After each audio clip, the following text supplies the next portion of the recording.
Yeah, that's what I felt. Lonely and not loved. So I'm laying in bed, I'm looking at my wife, and I'm thinking like, Jesus Christ, did I marry the wrong person? You know, which when you're married, you think that every like 5, no, I don't think every 5 days. Now it's more like once a month. But back when I was more volatile, every 2-3 days, fucking say this shit, screaming, yelling and it was all me, right? But I was like, all right, wait a minute. Let me think about my kids, because that's a no-brainer. I know I love my kids, and I know my kids love me. And I thought about them, and I still felt it. Same feeling. So I was like, all right, so this isn't that. This isn't them. This is me. What the fuck is this? And I just laid there thinking about it, you know? And I was like, oh shit, this is what I felt like growing up. And this is what I've been running from for the entire 30 years since I became an adult. And I just sort of realized, I told this story, I took mushrooms for the first time. I heard, and that's we were getting to that. I love your tone. You're like the opposite. You got this anger.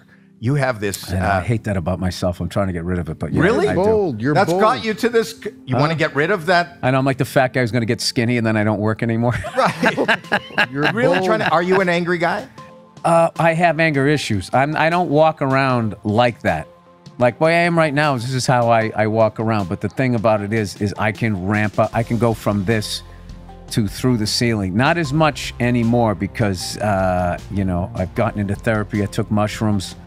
I immediately knew who I was. Lou, please let me finish this. This is an amazing part of the story. Please don't slow it down with your Sunday newspaper story again. You took mushrooms to help you with your temper. No, I didn't do that. It inadvertently helped me. I just took it because I was like, all right, I'm going to be 53. I've never tripped. Like, am I going to miss out on that? I'll do it once. I'm in the desert. That's what you're supposed to do. Right. So I did it. And, you know, I didn't do a lot of it. So I sort of mini tripped. Did your wife know you were on them? Yes. And was she on them? No. Listen. I decline to answer that on the grounds I might incriminate somebody. You got it. I get it. And then I was like, I've been running from this feeling. That's why, hey, I do stand up. I fly helicopters. Am I cool? Do you like me? And I just, like, the pandemic really just not having anything to do. Right. Just slowed everything down, and then all of that smoke just kind of came back, and I was trying to, you know, organizing my office, and I couldn't stay in front of it, so I was kind of like, all right, I need to sit and figure out what this is. So it's kind of funny. I ran from it for 30 years, and in 3 months, I kind of figured it all out. A lot of things happened to you when you were a kid. So because of that kid perspective, and it was so huge, and it was a universe, that they're like mountains to you in your head. And then when you finally cross the line, it's like stepping up onto a curb, because it wasn't like a big deal. I've also learned too, like with like, you know, your idea of your childhood and the adults in your life, their idea of your childhood, neither one of them is true.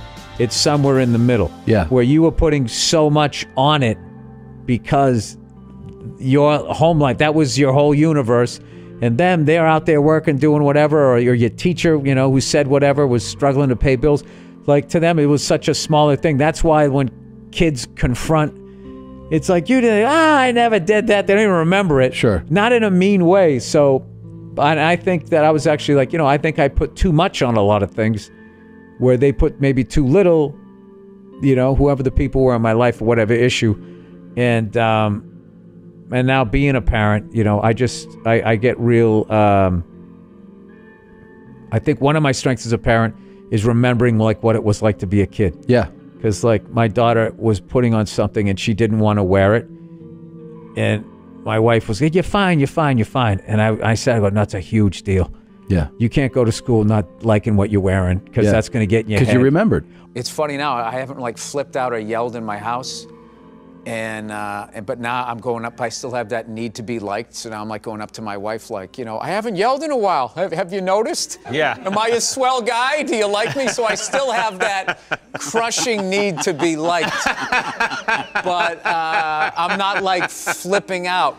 Really? Yeah. So do you endorse them for people? I should try them? No. Okay. Because how the fuck do I know what it's going to do for you? Okay, that's all right. You might be one of those people in one of those high school film strips I used to watch who thinks they can fly and jumps off a building. I don't know. No, I just took some and, you know, It got me in touch with why I became a comedian. Because I didn't have like a good trip. I didn't have a good trip, but in a good way. A buddy of mine had me watch it after I took it.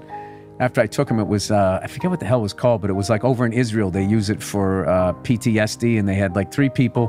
One person, you know, there was a terrorist attack, and they blew up a bus, and he came walking up and just saw all the carnage. So somebody else got molested, somebody else got kidnapped, this woman. So they all like they just showed this whole thing where they were taking it. It was sort of a guided thing, so you weren't just like freaking out. And I don't know, they were claiming they took mushrooms and then showed these images to people who are on mushrooms. No. These people had gone through this stuff. So to relieve them of their trauma. Yes, and they allegedly they were claiming they had like an 80% success rate at treating PTSD. So, you know, I don't know. I don't know anything about it. I know I just took What did it do for you?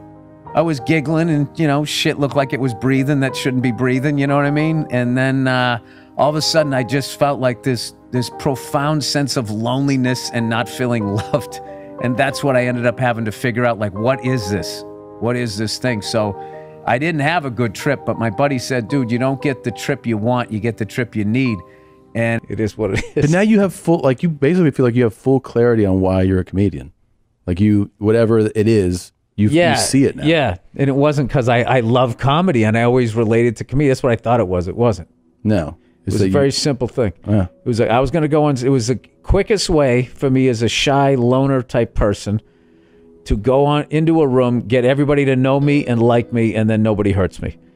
Yeah. It was just that. It was as simple as that. You're going to like me. Hey, he's a good guy. And then I can fucking relax. Yeah. No, I feel great. I feel like light and all of that. And that's nice. I'm not worried about the whole, oh, if you get happy, you're not going to be funny. It's like, no, maybe I could have a new, like, empathetic, you know, way of going at shit while still, you know, I will still forever rip apart inconsiderate people who I deem in my own dictator world as inconsiderate people. Right. Like, I had a murderous thought in Target with this fucking self-involved woman who's just shooting the shit with, like, the person that's registered. There's 6 people behind you.